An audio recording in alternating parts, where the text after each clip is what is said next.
Selamat malam pemirsa, jumpa lagi di Tanya Jeng Ayu.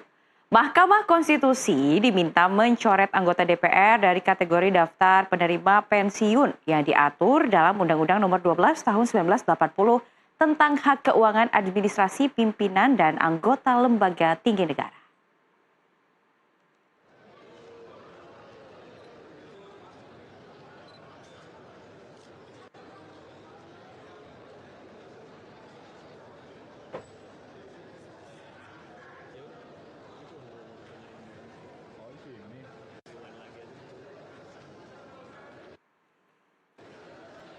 Permohonan uji materi ini diajukan dua warga atas nama Lita Lindayani dan Samsul Jahidin. Dalam gugatannya, penggugat menilai pemberian uang pensiun seumur hidup bagi anggota DPR dan hanya menjabat 5 tahun sebagai bentuk ketidakadilan.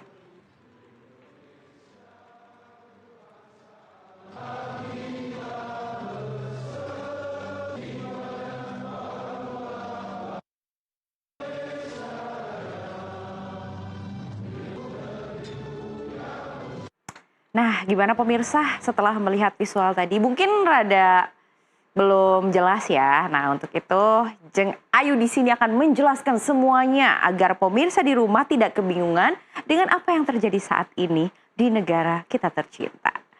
Nah, setelah sebelumnya gaji dan tunjangan DPR penuh dengan kritik. Lagi-lagi DPR dikritik dengan dana pensiunnya yang dianggap tidak adil dan tidak sesuai dengan konsep uang tunjangan pensiun secara umum. Yang pada dasarnya merupakan penghargaan atas pengabdian kerja yang panjang. Uang pensiun bukanlah hadiah, apalagi untuk sebuah masa kerja yang singkat. Konsep dasar itu mestinya berlaku untuk umum, baik dalam lingkup pemerintah maupun perusahaan swasta. Namun rupanya, kebijakan hak uang pensiun untuk anggota DPR lain daripada yang lain pemirsa. Prinsip dasar pensiun tidak menjadi patokan, alhasil yang menonjol adalah penerapan kebijakan yang tidak adil. Bayangkan, anggota DPR yang hanya bekerja selama 5 tahun bahkan bisa jadi kurang nih pemirsa, disamakan hak pensiunnya dengan aparatur sipil negara atau ASN yang puluhan tahun bekerja. Masa kerja berbeda, tapi sama-sama akan mendapatkan uang pensiun seumur hidup. Lalu, berapakah uang pensiun yang akan didapatkan oleh anggota DPR? Kita buka data ya.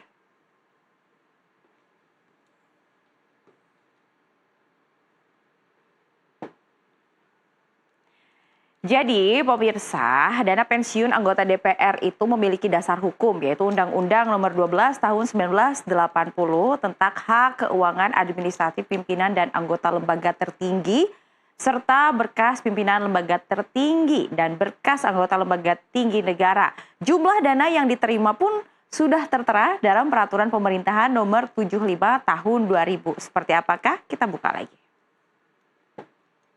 Jadi ini adalah Undang-Undang Nomor 12 Tahun 1980 ya pemirsa. Kita saat ini akan menunjukkan kepada Anda Peraturan Pemerintah Nomor 75 Tahun 2000. Maaf pemirsa, rada susah. Nah udah, ini dia.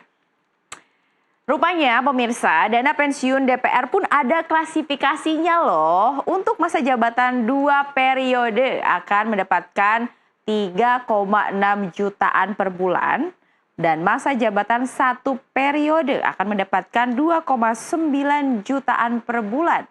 Dan yang terakhir, masa jabatan 1 sampai 6 bulan saja tetap akan mendapatkan dana pensiun yang besarnya lumayan sih, 400-an ribu per bulan. Dan tak hanya itu, mereka juga berhak untuk dana tunjangan hari tua atau THT yang nilainya 15 juta yang dibayarkan sekali setelah masa jabatan berakhir. Mungkin buat para anggota dewan ini sedikit ya nominalnya. Tapi untuk kita semua kaum pekerja ini, aduh bayangin cuman kerja sebulan aja udah bisa dapet tunjangan 400 ribuan seumur hidup.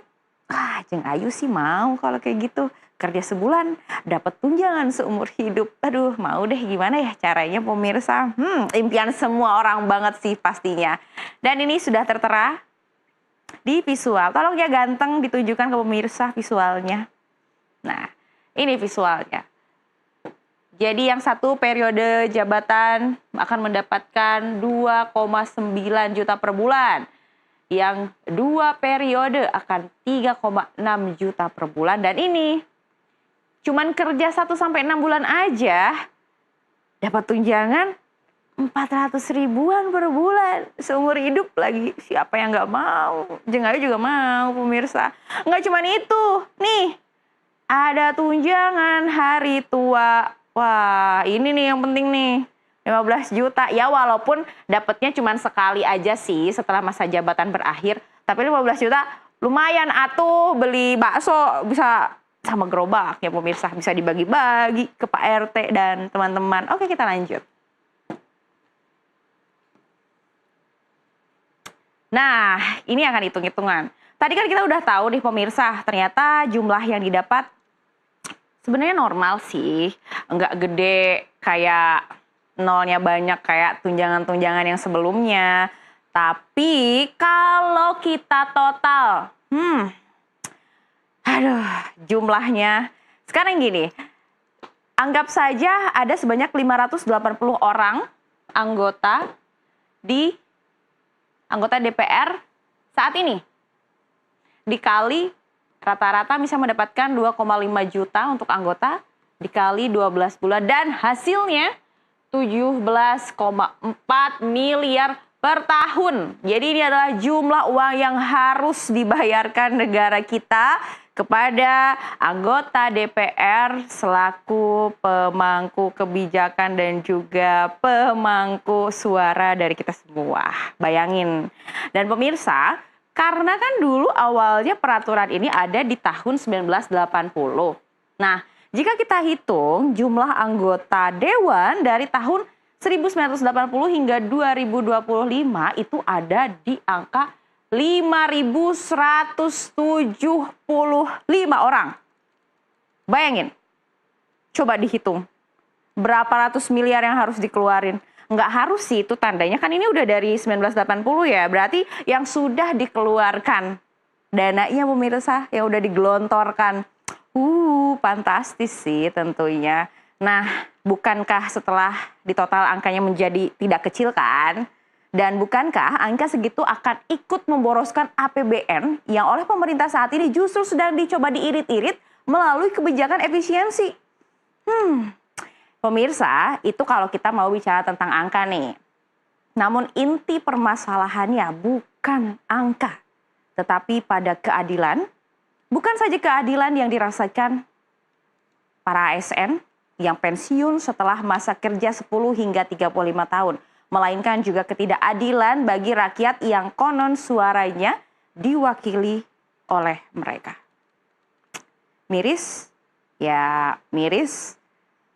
Tidak baik, ya kembali lagi tergantung sudut pandang yang melihat. Mungkin ada beberapa orang yang menilai kecil jumlahnya. Aduh, itu jumlah nggak sedikit. 400 ribu tuh udah bisa beli beras, minyak goreng, telur, dan lain-lain, udah bisa menghidupi satu keluarga loh.